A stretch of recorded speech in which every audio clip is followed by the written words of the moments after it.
আসসালামু আলাইকুম। মুরগির মাংস দিয়ে ভুনা খিচুড়ি রান্না করতেছি, ওয়ার্কারদের নাস্তা খাওয়াবো। তো 3 ডেক খিচুড়ি রান্না করতেছি। 1 ডেক খিচুড়ি হয়ে গেছে, আরেক ডেক চুলায় আছে, এটাও প্রায় হয়ে গেছে।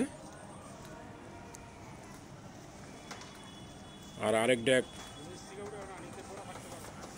প্রসেসিং করতেছি। তো ভিডিও করতে পারতেছি না, আমি খুব ব্যস্ত। বাবুর্চি না পাওয়ার কারণে আমি নিজেই রান্না করতেছি।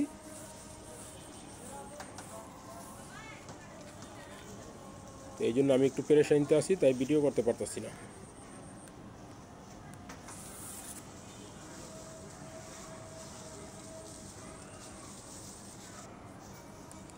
এই যে এইটা হয়ে গেছে, এখন নামিয়ে ফেলবো।